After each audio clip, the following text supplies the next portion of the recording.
This is Lean Together 2025, and we're welcoming David Ang to talk to us about division polynomials of elliptic curves.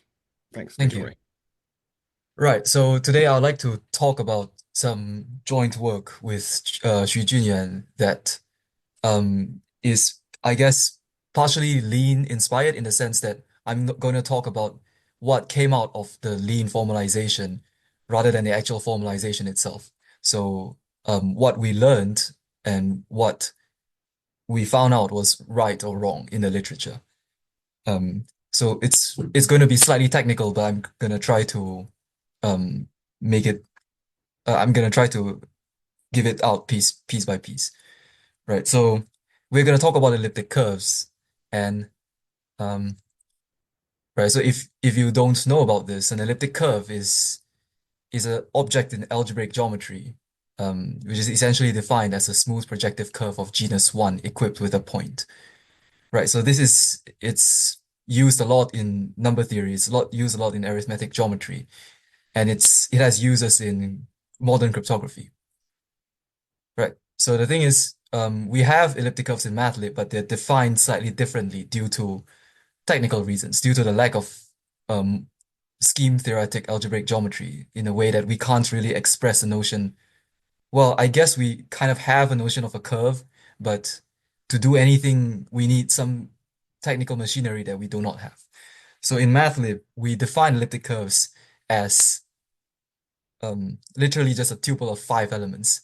So we could define it in a generality of a commutative ring, but let's say for now we restrict to integral domains, and this definition is correct, is equivalent to the other definition if the integral domain is a field, right? And these are just a tuple of 5 points, sorry, five elements, and a point on an elliptic curve is given by either is an inductive given by either zero or some point in the affine plane, which is given by x comma y. And I'm gonna put a little subscript here a to make it slightly clear later. So if you like, it's the vanishing locus of this polynomial, which I'm gonna write it as curly e. All right. So I guess the most important idea in a topic of elliptic curves is that the set of points can be equipped with a addition law that is defined geometrically, right? So I've drawn some pictures here, but the idea is if you have 2 points P and Q, you add them by drawing a line intersecting the curve at another point and reflecting it over the x-axis. And that's the definition of P plus Q. And if P and Q are the same, what you do is you take the tangent, right? And then this point would be P plus P, which is 2P. So what we did last year, well, I guess 2 years ago, was that we formalized a proof of the group law on E, which is new. Which is purely algebraic, and apparently it's not in the literature. Um, so this was published in 2023, but most of the work was done in 2022, I believe. Um, so I guess now that we have this group law, we could do a lot of things. And perhaps the most natural thing to have is like, okay, you're given all these.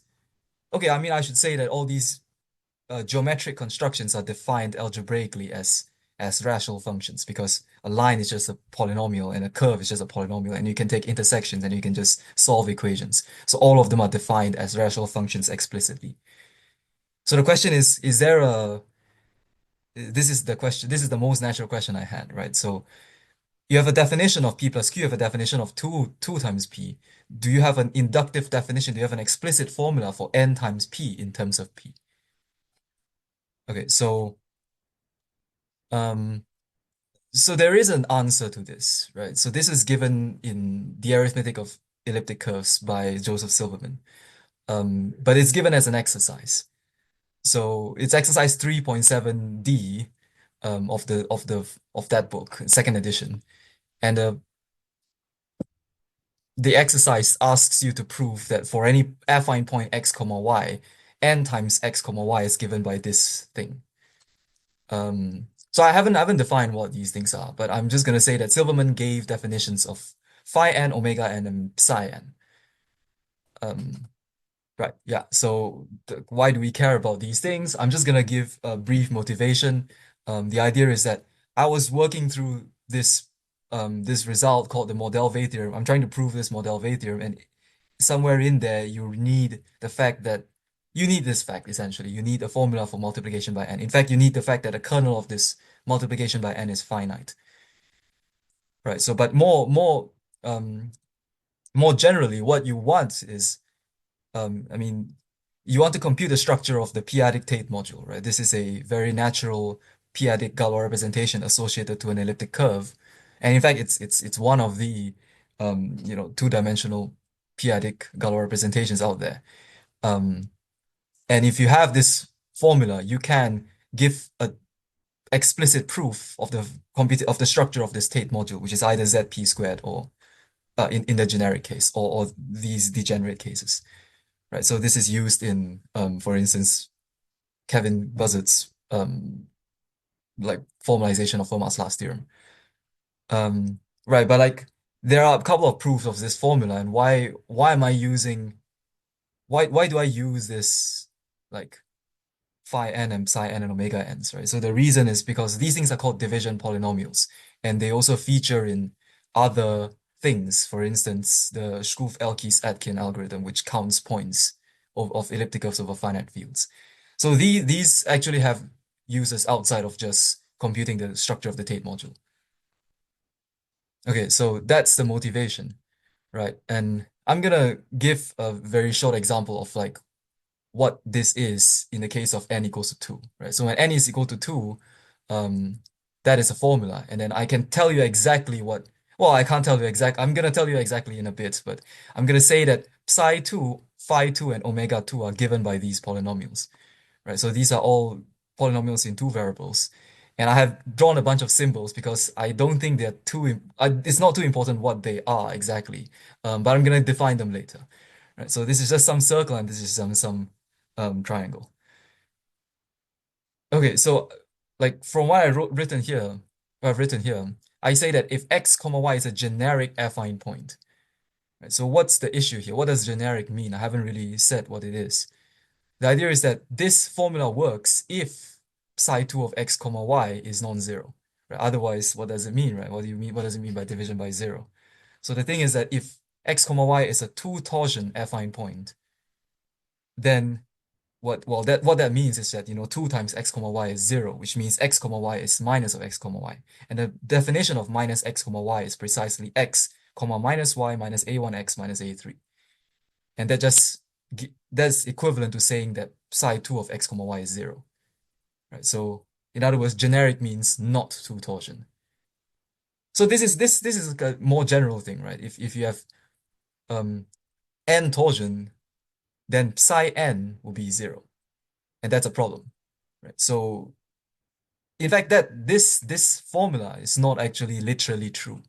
So what we actually want is we want a notion of projective coordinates to be able to phrase this correctly, right? So that exercise phrased in projective coordinates says that 2 times x comma y is equal to this expression, which I'm not gonna repeat.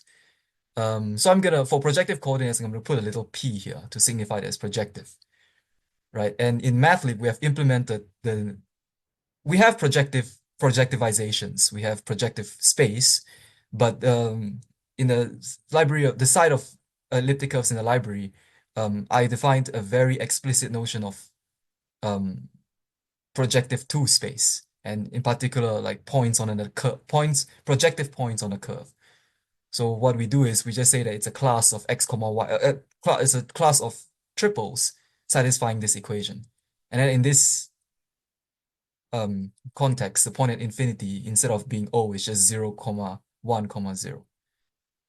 Right? But like, perhaps it's not so natural. Like why, I mean, you have this phi 2 and then you have this extra psi 2 thing. There's a more natural way of like phrasing this statement.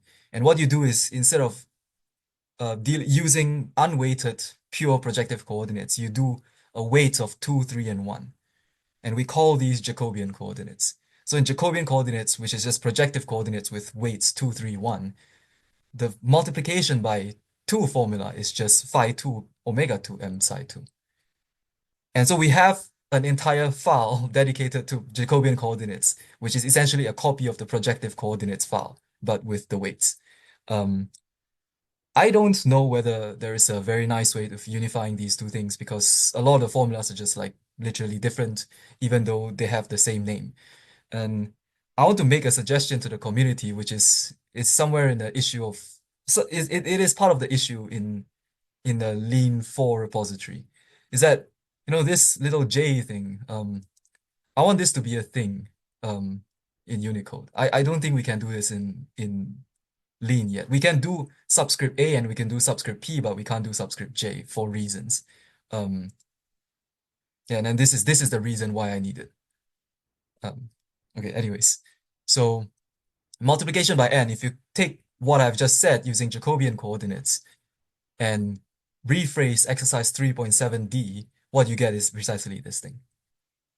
Okay, so why do we care about this thing? Like I said earlier, um, so psi n is essentially the vanishing of sorry, the okay, so I should say x comma y is an n torsion point precisely if psi n vanishes, right? So the reason is because if you have a Jacobian point and the Jacobian point's third coordinate is 0, then the other two coordinates must be equal.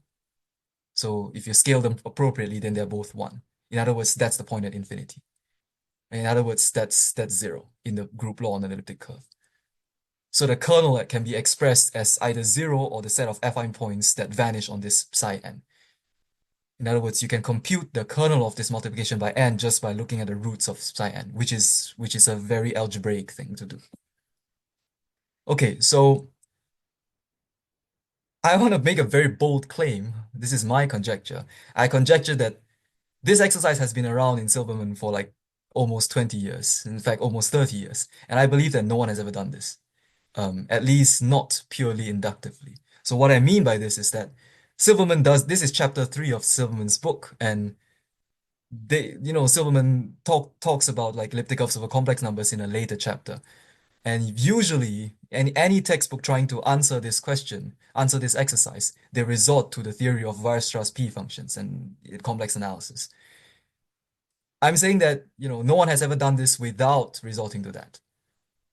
Right? So is there a purely algebraic proof that doesn't resort to complex analysis? And I say no.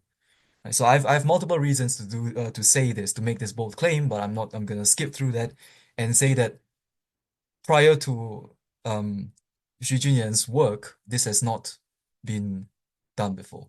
So I want to emphasize that I say it's joint work with him, but a lot of the arguments he came out of absolutely amazing arguments to several parts of this entire project, and I've just mostly formalized some of the API and a lot of the early bits. Right. So what I'll do to the rest of the talk, I'm not going to prove this theorem, right? I'm not going to prove this exercise. I'm not going to answer this exercise. What I'll do is I'm just going to try to briefly explain why the statement is in fact quite hard. Because I have not defined the phi n, omega n, and psi n. So I'm just going to define them and that's it. Because the entire theorem is going to take me like multiple lectures to do. Right. So I'm going to start by defining psi n. So here is the definition of psi n, which is the division polynomial. And psi 3 and psi 4 are given by these circles and triangles, which is just some complicated expression that's not too important. So the idea is this is annoying, right? Because it's a recursive definition that has 5 base cases, and it is, I mean, strongly recursive, and the recursive case is odd and even because the odd cases depend on the even cases and the even cases depend on odd cases. So it's like a huge mess. So anything that you like to do with these division polynomials, the inductive proofs are just very, very long. And in fact, there's an issue here because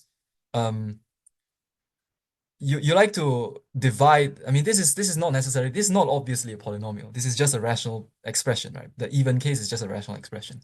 You like to divide it by psi2, and you don't know a priori that these things are divisible by psi2 until you have defined them, which you can't because, well, you're still part of the inductive process. And there's a lot of like termination issues that I'm not going to talk about. So what we did is, I mean, it's just a clever thing where instead of defining this directly, you define this in terms of another polynomial, which I'm gonna say a capital psi n. And what you do is you do it before the division by psi 2.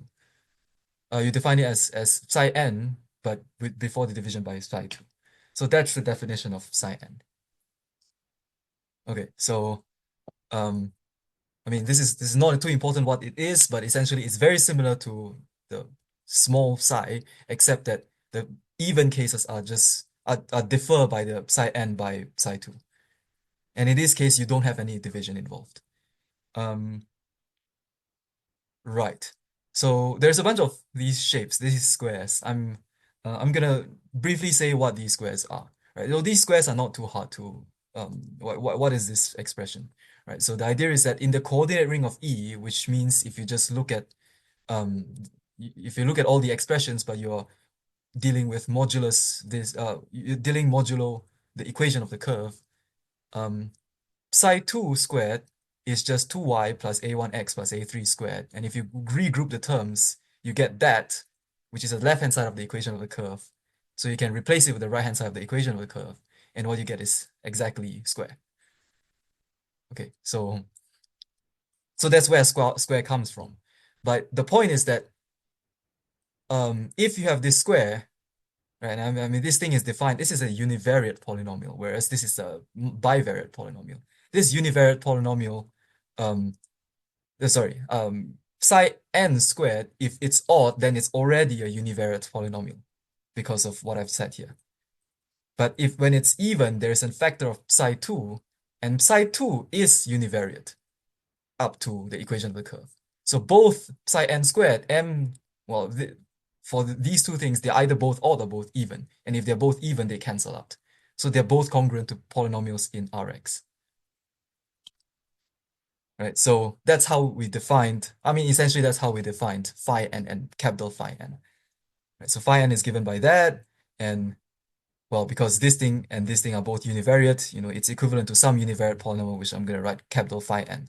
And capital phi n is given by these things with the squares. Okay, so that's the easy part. So the hard part is the definition of omega n, right? So this thing is very infamous because Silverman got this wrong 3 times, as well as in the errata. So he omitted the terms A1 and A3, and I believe that there is no English literature that's quotes the definition of omega n correctly for any characteristic. So this is the correct definition. And like, I mean, maybe the objection is that I said this is defined for R. R is just any arbitrary integral domain, and it can have characteristic 2. So what the heck is this 1/2 doing? Right, so that makes no sense. So my claim is that the expression in the brackets is divisible by 2 in a characteristic 0 ring. So what the omega n is just you take this thing, you divide it by 2 formally in Z A I X Y in the universal ring of the elliptic curve, and then you move it to Rxy because there is a natural morphism from this ring to any Rxy. Right, so for instance, if A1 and A3 are 0, then that is just, okay, some huge expression, and it just so happens to be that all the coefficients are divisible by 2. So this is just a coincidence. Right? But I mean, it's not obviously a coincidence because like what's going on in general. I mean, so that's the true definition of omega n. So like you can't do this literally, right? Because psi has like 5 base cases. Can you do it for all the base cases? The base cases spans up to n equals to 4, right? So what is omega 4? Can you define omega 4 by just looking at expression, expand out all the expression, expand out the entire expression and divide it by 2 by looking at all the coefficients? That's not possible. Because I claim that, well, I tried this in Sage Math, and this quotient has 15,000 terms, and this is not possible to be written out completely in Lean because it will just crash. I think Lean can handle something like 1,000 terms. But yeah, I think 15,000 is an order of magnitude too big. So what we did is, I mean, what Junyan did was resort to a more general theory of these things called elliptic divisibility sequences. So this is exercise 3.7 G, and you need this result to prove the integrality of omega In other words, you need this result to even define omega, to even state the theorem, right? So yeah, so this is just something, right? This says that the sequence is a divisibility sequence, and this states that this sequence is an elliptic sequence. So combined together is an elliptic divisibility sequence. Um, and if you specialize it to, like, for instance, when n is n plus 1 and m is n, then you recover the odd recursive case of this, and similarly with the even case. Yeah. So the very strange thing is that you can try. I mean, this is an exercise, and it's actually you can't actually do this directly. Silverman says, oh, you can just prove this directly, but in fact, I think you can't, because I think the short story is that if you try to do this, I mean, there are three parameters, and you try to do 3 layers of induction, and you can't do it because the inductive hypotheses are too weak to prove what you want. So what you need is, in fact, you need to prove something that's stronger. This is Catherine Stange's theory of elliptic nets, uh, which, if when a case of S is equal to 0, specializes to this elliptic divisibility sequence axiom. So this you can prove, and Junyan proved this in a very nice, cute proof that is available on Math Stack Exchange somewhere. I'm not going to talk about this, but what I'm going to talk about is I'm going to say, okay, why does this give you the integrality of omega?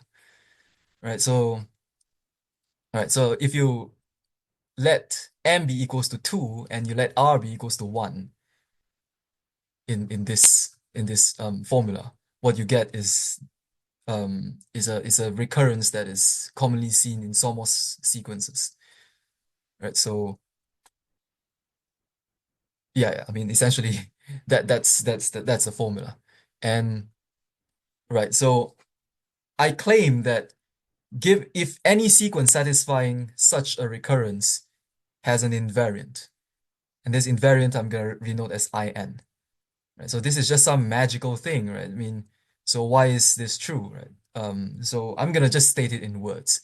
So what you do is you multiply the numerator and denominator. You multiply the numerator by psi n plus 2, and the denominator by psi n plus 2, right? And then you replace this thing with the Somos 4 recurrence, and this thing with the Somos 4 recurrence. And you rearrange the terms, and it turns out that the psi n minus 1 cancels out. So what you get is essentially you get the same thing, but with one value up. So what you get is that in is equal to in plus 1. Okay, so what I'm saying is that this thing doesn't depend on n. Okay, so for instance, I'm going to say that if when n is equal to 2, this is just well, n equals to 2, this thing disappears because that's psi 0, so that's 0. And n equals to 2, that's just psi 2 to the 5, and that's just psi 1, which is just 1 psi 4. And then denominator, this thing disappears, that's just psi 3 and psi 2. So I2 is equal to that. Okay, so I'm gonna just press one button, and you will just ignore that for a bit.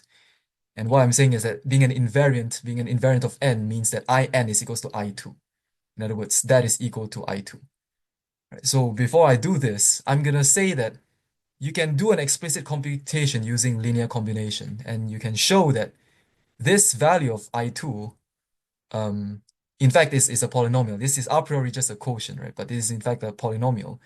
And you can show that modulo 2, this is congruent to A1 times psi 2. So the fact that it's an invariant means that I2 is equals to In for any n. And that just says that this is equals to A1 psi 2 mod 2. So I'm just going to rearrange the term slightly and move the psi 2 here. So the reason I do this is because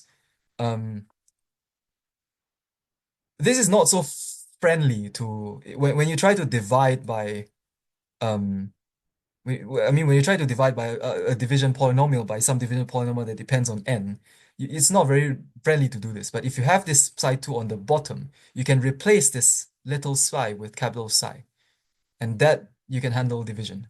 Oops. Sorry, yeah. So I just swap this around. Okay, so why am I doing all this, right? So ultimately, I wanted to prove that omega is integral.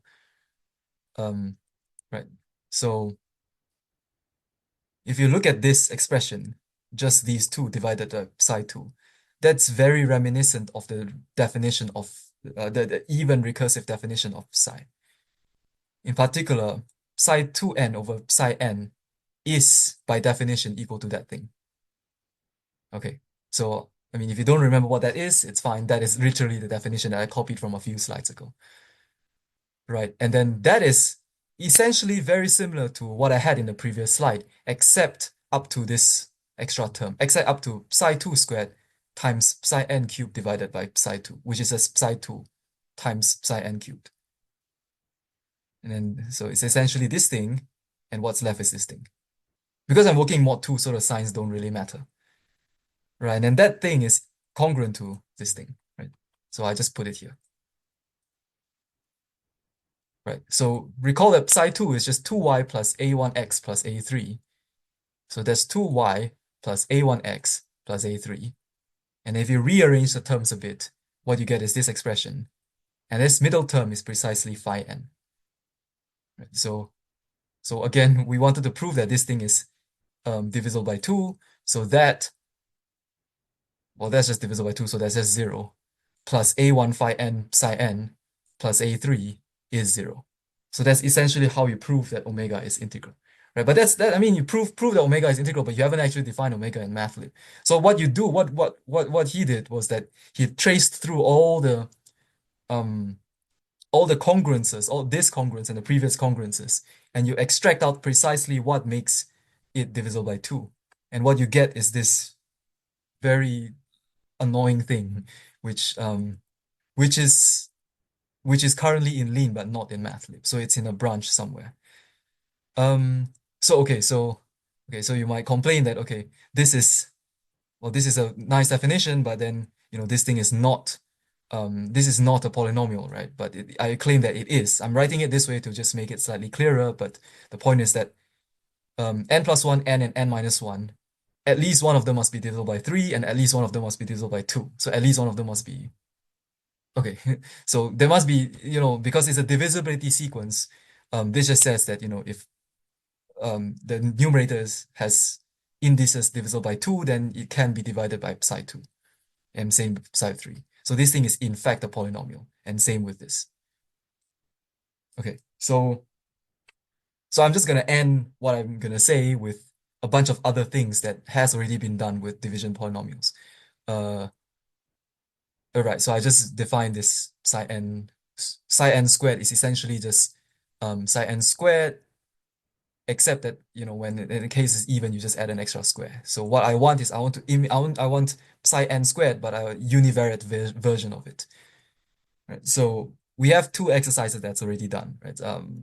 This is also in Silverman's book, and both of these are needed in the computation of the Tate module. And these are already done because these are not too hard. So you need to compute the leading terms of these two univariate polynomials, and it turns out to be precisely that and that. It's just a very long inductive but explicit computation. And then the surprising last thing is that the proof that both this phi n and psi n squared are relatively prime, you need exercise 3.7d. And I mean, this is C, right? I mean, I don't really know how the ordering goes, but I can't find a proof of C without proving D first. And you need the assumption everywhere in our argument. We don't actually need the fact that the curve is elliptic. You can work with any Weierstrass equation, and you care only at the points which are non-singular. This is the first instance where you actually need the fact that the curve is elliptic, which means it's non-singular everywhere. So yeah, I think I'm gonna end there. Thank you.